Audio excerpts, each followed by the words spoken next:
Meu nome é Arthur Guilherme Moreira. Eu vou fazer esse trabalho sobre o manejo integrado de pragas do algodão. Inicialmente, eu vou tratar um pouquinho mais a respeito do que é a definição de manejo integrado de pragas. Então, é uma estratégia de controle das pragas que une os métodos culturais, biológicos e químicos, visando minimizar os impactos tanto econômicos quanto ambientais e por aí como sociais também.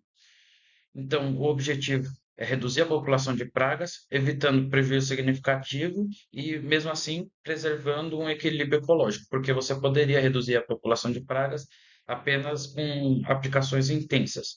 Entretanto, você pode, com o manejo integrado de pragas, você pode reduzir essa intensificação da aplicação. Então, no algodoeiro, a importância é conseguir controlar as pragas, como o bicudo, a lagarta do cartucho e a mosca branca, que eu vou tratar nos próximos slides.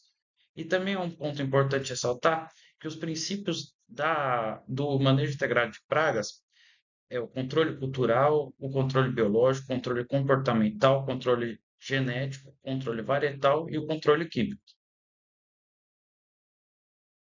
Então, falando das principais pragas do início de ciclo. Uma das principais é o pulgão, porque ele vai transmitir algumas viroses, como o azulão, o vermelhão, né, que alteram a coloração da folha, acaba afetando a fotossíntese e por aí afeta a cultura como um todo. Também pode ocasionar fumagina e causa dano por sucção da seiva. Outro praga de início de ciclo é a mosca branca, que é um inseto sugador. Ela vai afetar o crescimento da planta e aí ela pode ocasionar, além dessas perdas pela sucção, a, perdas em termos de fibra. Então a fibra fica mais pegajosa, e isso perde valor. Além de tudo, a mosca branca é difícil de conseguir eliminar ela porque ela fica no meio da planta, então as aplicações são mais difíceis de atingir onde ela está. E o outro exemplo que tem são os trips, que causam encarquilhamento, mancha, subbrotamentos e os danos por sucção. Agora, falando das pragas do fim de ciclo, né? Então, a principal praga, que inclusive é responsável por haver o vazio sanitário, por exemplo, no estado do Goiás, né, da cultura do algodão, é, ele é, ele causa danos nos botões florais e compromete completamente a produção. Outro exemplo de praga de final de ciclo são a lagarta das maçãs, que elas danificam tanto as maçãs e elas reduzem a qualidade da fibra, e isso daí é um impacto secundário porque vai afetar toda a precificação da fibra. Outro, outra lagarta muito importante no ciclo é a lagarta rosada e a lagarta do cartucho do milho, mas principalmente a rosada, que elas vão causar danos principalmente na maçã. E a lagarta do cartucho do milho causa a famosa maçã carimã.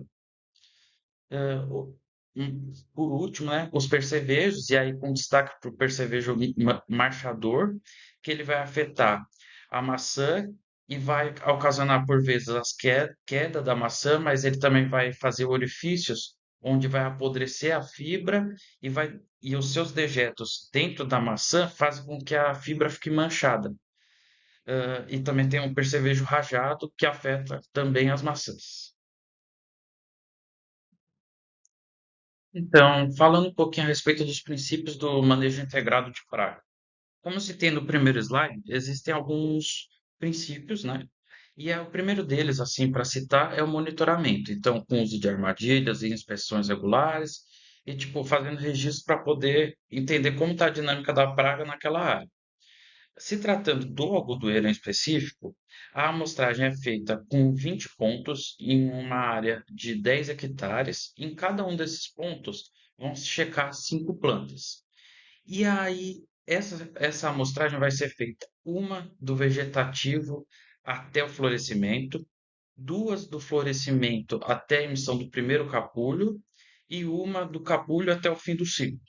E a partir desse monitoramento, é que você vai poder determinar se atingiu ou não o nível crítico, que é o outro princípio, que é assim: antes de atingir esse nível, não é necessário se aplicar nenhum produto. Mas quando se chega nesse nível de controle, é necessário você agir mais intensamente, por vezes com produtos químicos.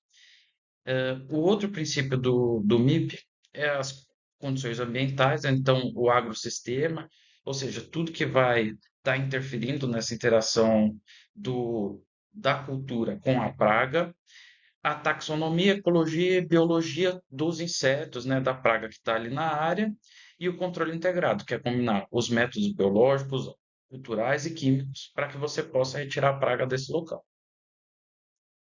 Então, a respeito dos métodos culturais da MIP do algodoeiro, o primeiro que eu vou citar é a rotação de cultura. Então, alternar o algodão com alguma cultura que não dê sucessão a essas pragas. E não só incluindo a rotação de cultura, mas, por exemplo, o vazio sanitário que há, que é não ter nenhum algodão naquela área para que o bicudo não tenha como se alimentar.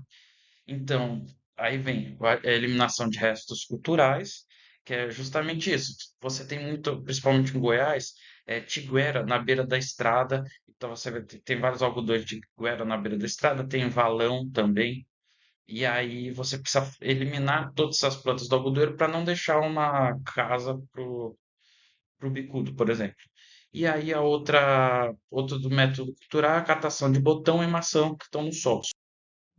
A respeito dos métodos biológicos, é interessante que a gente tenha os inimigos naturais, que vão ser, por exemplo, joaninhas e percevejos, que são predadores de algumas pragas. A gente tem parasitoides, como o Trichogramma galloi, que vai colocar ovos dentro dos ovos da lagarta, e com isso eclodir lá dentro, fazer com que morram. A gente tem o Bacillus thuringiense, que vai agir em várias dessas pragas. E importante, em termos de conservação de habitat, ter áreas de refúgio para que você consiga reproduzir animais que não vão ter resistência ao BT, né? Aí, com relação aos métodos químicos, dentro da MIP, né? Então, fazer um uso racional dos inseticidas, esperar atingir o nível de controle de fato para que comece a fazer o uso, não fazer um uso precoce, né? É interessante que rotacione os ingredientes ativos para que não haja uma resistência por parte dessas pragas que estão ali. Ter técnica na pulverização, então direcionar principalmente áreas que estejam mais infestadas, e ter cuidado com deriva para que isso não cause danos ecológicos. Hum, Dentro desses métodos, né, falando do nível crítico especificamente, né, que representa a densidade populacional de pragas, o nível de dano que o prejuízo econômico supera o custo de controle. Então, essa é a definição do que é o nível crítico. E esse conceito vai se basear no equilíbrio econômico e garantir que sejam intervenções sustentáveis na área, né? Agora, alguns exemplos de nível crítico, por exemplo, a lagarta da maçã, 5% de plantas atacadas, maçã é aplicar inseticida ou uso de controle biológico, lagarta do cartucho, 10% das plantas atacadas, e então vou usar inimigos naturais ou alguns biológicos. O percevejo marchador, por exemplo, que é super importante dentro da cultura. Então, se você, em uma desses monitoramentos que foi falado no início, encontrar de 2 a 3 percevejos por fileira, aí você tem que começar a ter ações, como a pulverização. Aí, trazendo destaque para o bico do algodoeiro por ser a principal praga, o seu nível crítico é um adulto capturado por armadilha por semana por hectare, ou mais de 5% das plantas com os botões florais atacados. E aí você tem o controle químico baseado principalmente em piretroides e organofosforados. E aqui eu trouxe alguns exemplos de algum desses produtos e sua dosagem que deve ser aplicada, né? Então, os benefícios da MIP no algodoeiro é sustentabilidade, economia, benefício ambiental, porque você preserva a biodiversidade e reduz o impacto, e os sociais, porque promove a segurança dos trabalhadores, mas também do meio como um todo. Essas são minhas referências e é isso. Obrigado.